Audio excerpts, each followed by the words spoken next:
तेलंगाना जन समिति की मौन अधीक्षा के तहत टीजेएस के सरबराह कोदंडाराव की क़ियादत में गन पार्क में टीएसपीएससी के सवालिया पर्चों की अफशा होने की तहकीकात हाई कोर्ट से कराने का मुतालबा किया गया है। इस मौके पर टीजेएस के सरबराह प्रोफेसर कोदंडाराम ने कहा है कि Telangana public service commission board को साफ किया जाए और तक़र्रात के अमल को शफाफ बनाया जाए और सवालिया पर्चे लीक होने के मुलज़िमीन को सख्त से सख्त सजा दी जाए।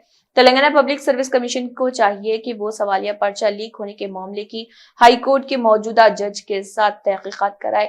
उम्मीदवारों की परेशानी का सबब बनने वाले मुलज़िमीन को सख्त सजा दी जाए और हुकूमत हर एक को 1-1 लाख रुपए का मुआवजा दे। हम तेलंगाना जनसमिति के ओर से आज जो पेपर लीक का बात हो रहा है इसके बारे में कुछ खास कहना भी चाहते हैं। ये टीएसपीएससी का पेपर लीक अभी पुलिस की बयान के मुतालिक 6-7 साल से चल रहा है, तो इसको नज़र में रखते हुए ग्रुप 1 एग्ज़ाम को भी कैंसिल किए और फ्रेश लगाने वाले हैं। साथ साथ में 2 और एग्ज़ाम, एक असिस्टेंट इंजीनियर का है, एक टाउन प्लानिंग का एग्ज़ाम भी था, तीनों कैंसिल हो गए और कुछ एग्ज़ाम्स का जो है रीशेड्यूल किए। इसको लेकर के अभी मिनिस्टर का के.टी. रामाराव जी का कहना है कि कोई इंडिविजुअल का गलतियों के वजह से हुआ, ये पूरा सिस्टम को ख़राब नहीं कह सकते, लेकिन ये गलत है। सिस्टम ख़राब है इसलिए कोई ऐसे कर सकते हैं, तो कोई ऐसे करने का कदम भी उठा सकते हैं, नहीं तो किसी को ये काम करने का हिम्मत नहीं रहता। तो हम ये कहना चाहते हैं जिम्मेदारी इसका आप सब लोगों के ऊपर है, जैसा टीएसपीएससी के ऊपर भी है। इसके ऊपर जितना निगरानी रहना था वो निगरानी नहीं है।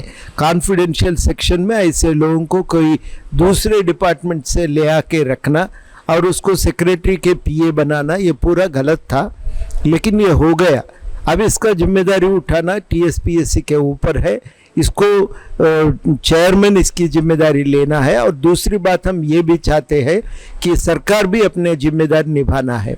इसके बाद इसका नतीजा क्या निकला, कुछ 30 लाख जो उम्मीदवार थे, एग्ज़ाम कैंडिडेट्स थे, उनको इतना अभी एक पूरी एक डिप्रेशन में है। अब लिखेंगे पढ़ेंगे क्या होता, हमें अभी आगे लीक हो कोई रोक सकते क्या गवर्नमेंट, हमारा रिज़ल्ट सही निकलेगा क्या, ये पूरा अभी डाउट्स तो आने लगा। तो बहुत सारे स्टूडेंट्स में एक डिप्रेशन जैसे एक बन गए सब लोग, और इसको रोकने के लिए पूरी टीएसपीएससी को एक बार रिव्यू करना, रिफॉर्म्स ले आना, इसके लिए एक जुडिशियल इंक्वायरी डालना, इसके जिम्मेवार लोगों को एक सज़ा देना, ये सारी चीज़ सरकार की जिम्मेदारी है। साथ साथ में हम ये भी कहना चाहते हैं कि 8 साल की अपने हुकूमत में केसीआर ये काम भी सही नहीं किए। पैसों के लालच में कालेश्वरम जैसे प्रोजेक्ट को ख़राब कर दिए और इसकी जो आमदनी के लालच में पूरी तेलंगाना तो आप कर्जे की वज़न बढ़ गया। और तीसरी बात हम ये भी कहना चाहते हैं, अभी आपकी ये लालच से पेपर का बिजनेस भी शुरू किए। आप बच्चों की कोई परवाह नहीं, ऊपर कोई परवाह नहीं था, लेकिन पेपर का बिजनेस करने लगे आप। ये कार्रवाई की वजह से हम ये कहना चाहते हैं अभी सरकार केसीआर जिम्मेदारी उठाना और इस्तीफ़ा देना, ये हमारा डिमांड है। इस्तीफ़ा डिमांड कर रहे हैं और डिमांड हासिल करने के लिए हम ज़रूर मीटिंग रखेंगे हर ज़िले में, इसके बारे में बताएंगे। साथ साथ में दूसरे पार्टी से भी बात करके एक अच्छा सा प्रोग्राम ऑफ एक्शन भी एक तैयार करने के लिए कोशिश करेंगे। केटीआर का भी हाथ है बोल के सवाल। ये कोई सरकार का बड़ा आदमी जब तक इसमें दखल अंदाज नहीं लेता, उसका इन्वॉल्वमेंट नहीं रहता, ऐसा काम तो नहीं होता।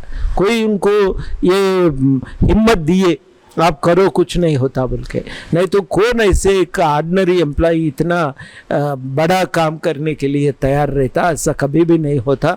मेरे ख्याल में ज़रूर कोई पॉलिटिशियन इसके पीछे है। इससे पहले भी रूमर्स था, पेपर लीक हो गया, एक ही घर से एक ही गांव से बहुत सारे लोग सेलेक्ट होकर आए बोल के, लेकिन कोई एविडेंस नहीं मिला। लेकिन अब तो काफ़ी अच्छा सबूत बाहर निकल कर आए, तो इससे ये साबित होता कोई उनको हिम्मत दिए, नहीं तो इतना काम वो करता ही नहीं। इसीलिए जिम्मेदार लोग जो है पॉलिटिशियंस है, किसी छोटा मोटा आदमी को बाहर निकाल कर अपने जिम्मेदारी को बाजू रखना जरूरी करेक्ट नहीं होता। तो हम ये चाहते हैं आप जिम्मेवार है, आप इसका जिम्मेदारी उठाकर आप इस्तीफा दो बोल के हम ये डिमांड करना चाहते हैं। तो ये है हमारा डिमांड, और इससे लेकर के हम यही डिमांड करेंगे कि केसीआर को हटाने के लिए सब मिलकर काम करेंगे। इसका कोई रियासत में खास आदमी आम आदमी के लिए कुछ किए नहीं, अपने फ़ायदे के लिए अपने बिजनेस के लिए सरकार की गलत इस्तेमाल किए, लेकिन लोगों के फ़ायदे के लिए वेलफेयर के लिए तो ये लोग कभी सोचे भी नहीं। तो ये हम सब लोग समझना है अब, लेकिन वक्त आ गया इसको हटाने का, और इसके लिए हम सब मिलकर काम करेंगे।